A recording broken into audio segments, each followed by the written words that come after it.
Hey everyone, today I'll be taking a look at the Core 2 Duo E6420 from Intel and testing its performance on a couple of benchmarks and some games as well to see if it's still possible to use this 11-year-old CPU for gaming today. The Core 2 Duo E6420 was released in Q2 of 2007 at a price of $183, which is $220.26 today when adjusted for inflation, or £161.49, or €183.42. However, I managed to pick this up for £2.65 on eBay UK, which is around $3.61 or €3. It's a dual-core CPU with no hyperthreading, running at 2.13 GHz on the LGA 775 socket from Intel. It is essentially the same as an E6400, but the 20 in the name indicates that it has 4 MB of L2 cache, compared to the 6400's 2 MB, which should help it perform better than the standard 6400 Core 2 Duo. Built on the Conroe architecture, it has 291 million transistors, built on the 65nm fabrication process. It runs a 1066 MHz frontside bus, and also does not feature any turbo boosting, nor does it feature any integrated graphics, so you'd need a separate graphics card if you wanted to use this processor. We'll be testing its performance in Cinebench R15 and SuperPi1M, and also GTA 5, Rise of the Tomb Raider, Witcher 3 and Crysis 3 to assess its gaming performance. The system we'll be using today features 8GB of DDR2 RAM, a GTX 1080 from my personal system, Windows 7 Ultimate 64-bit, and a Phanteks TC14PE to keep the 6420 cool. First up is Cinebench R15, a multi-threaded benchmark popular among extreme overclockers and benchmarking enthusiasts, designed to use your CPU to render a photorealistic 3D scene. We'll be testing the 6420 at its stock speed of 2.13 GHz, and also its performance overclocked as well. At stock, the E6420 managed a score of 106, which puts it pretty much level with the Pentium D925 I tested a while ago, although the Pentium D925 was running at more than double the frequency that the E6420 was running in this test. Overclocked to 3.3 GHz, which puts the RAM at 1031 MHz, the 6420 managed a score of 164, a massive 54.72% increase in performance over stock. Next up is SuperPi, a single-threaded benchmark designed to calculate pi to a user-defined amount of decimal places.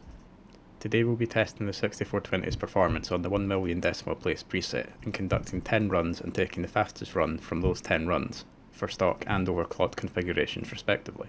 At stock, across its 10 runs, the 6420 managed a time of 24.094 seconds, a couple of seconds behind the Pentium E5200. This is where my capture card, in its infinite wisdom, decided that I no longer liked outputting video, so from here on out, I'll be using a camera pointed at the monitor, so apologies for the glare on the screen from the sun. Overclocked to 3.3 GHz, with 1031 MHz RAM, the 6420 managed a fastest time of 15.781 seconds, 8.313 seconds faster than stock, which puts it within a second of the Pentium E5200's overclocked score. First up for our games today is The Witcher 3 Wild Hunt, which we will be running at 1080p on the lowest settings we can. Witcher 3 Wild Hunt is a sequel to Witchers 1 and 2, and is based on a series of novels by Polish author Andrzej Sapkowski.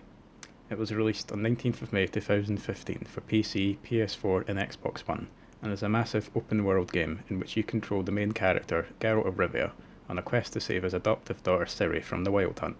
At stock, the game was completely unplayable, with lockups of several seconds being the worst of the issues, which meant there was no point in running the Fraps benchmark, as you spend almost as much time locked up as you do playing the actual game.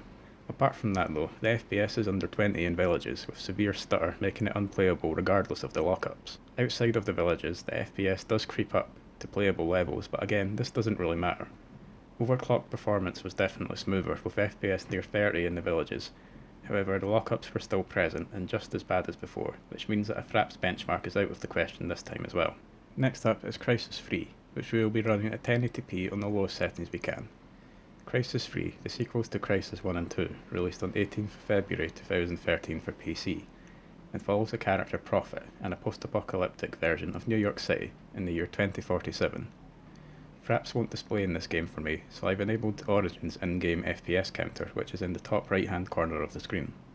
At stock on the 6420, the game is pretty much unplayable, with FPS under 30 outdoors and 20 in combat, making for a reasonably jarring experience when playing this game, which is a shame given that after 5 years, this is still a visually stunning game to look at.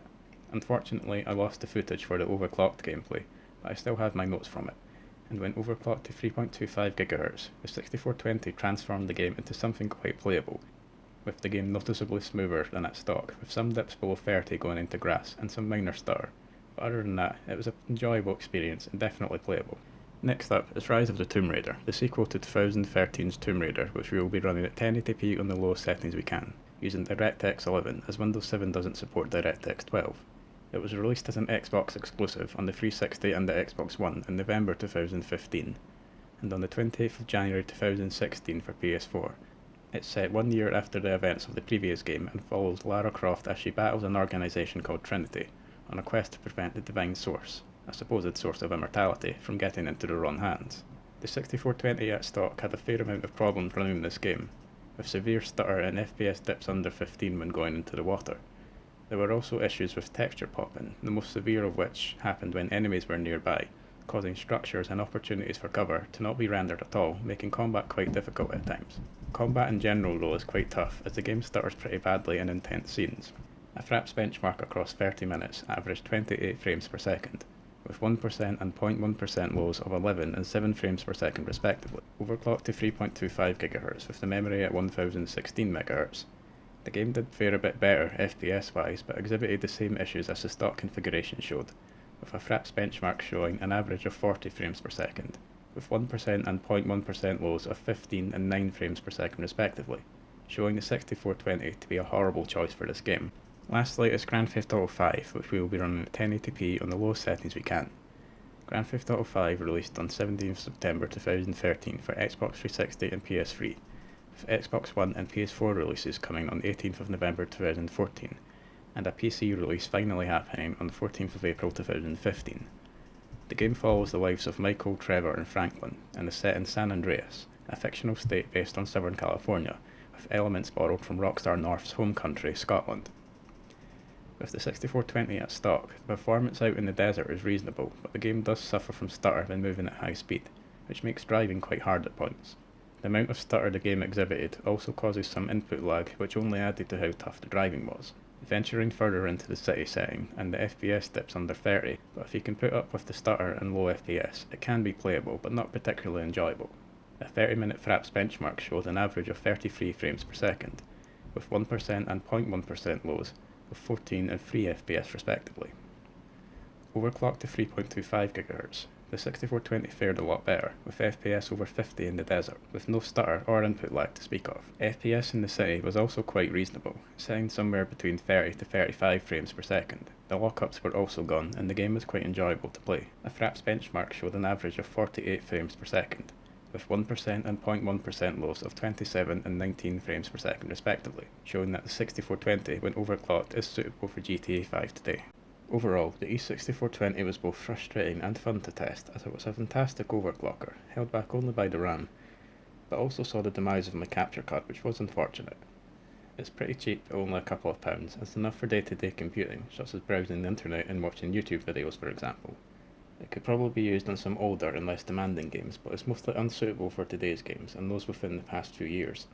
But overclocking vastly improves the performance and could make some of today's games border on being playable if you have more tolerance for lower FPS, but I certainly wouldn't choose to use this for gaming today at all. If you liked this video, please consider giving it a like and subscribe to my channel for more content like this. Hopefully you'll tune in for the next one.